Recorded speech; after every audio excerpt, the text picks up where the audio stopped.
Assalamualaikum warahmatullahi wabarakatuh. Good morning, students. How are you today? I hope that all of you are in a good condition. Well, students, today we are going to talk about text announcement or announcement text. Teks pengumuman atau yang disebut dengan announcement text, kita sering menjumpai dalam kehidupan sehari-hari ya. Bisa di tempat umum atau di sekolah. Di sekolah kita bisa menjumpai teks pengumuman di papan pengumuman. Misalkan ada pengumuman tentang jadwal ujian susulan ya, kemudian atau jadwal kunjungan industri dan lain sebagainya. Kemudian di tempat umum kita sering menjumpai teks pengumuman ini di mall atau di airport. Nah, biasanya kalau di mall itu announcement-nya disampaikan secara lisan melalui pengeras suara. Misalkan kalau kita sedang ada di supermarket, biasanya akan diumumkan barang-barang apa saja yang sedang didiskon atau yang dipromokan hari itu.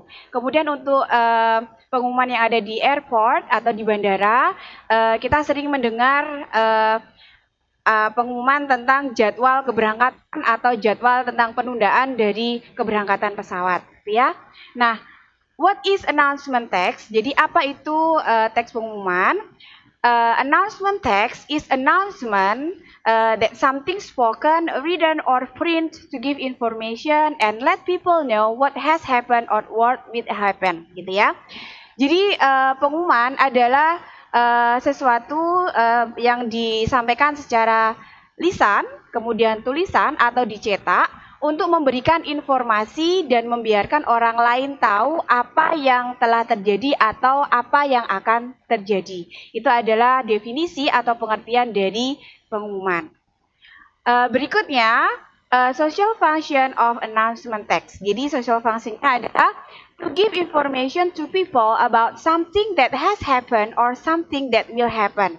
Jadi social function dari teks pengumuman adalah untuk kepada orang-orang sesuatu yang terjadi atau sesuatu yang akan terjadi, ya.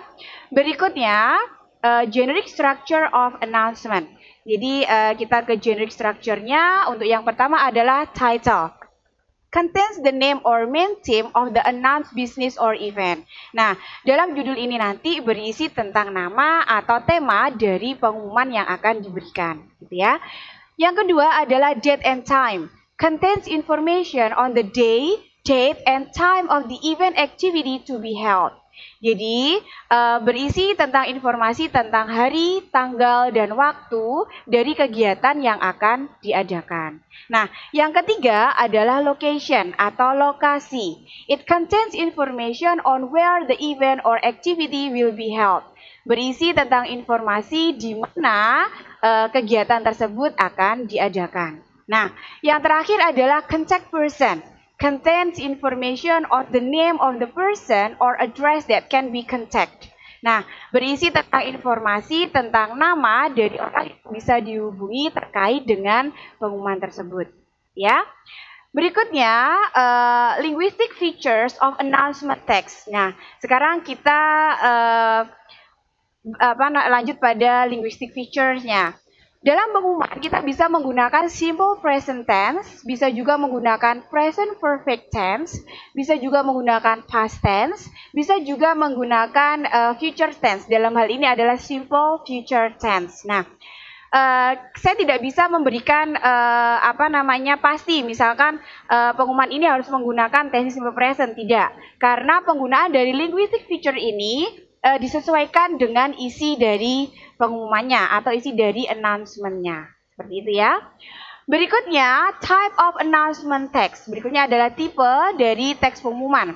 Generally, there are several things that can be used as main topic of announcement. Nah, pada umumnya ada beberapa hal yang bisa kita gunakan sebagai topik atau tema dari sebuah pengumuman.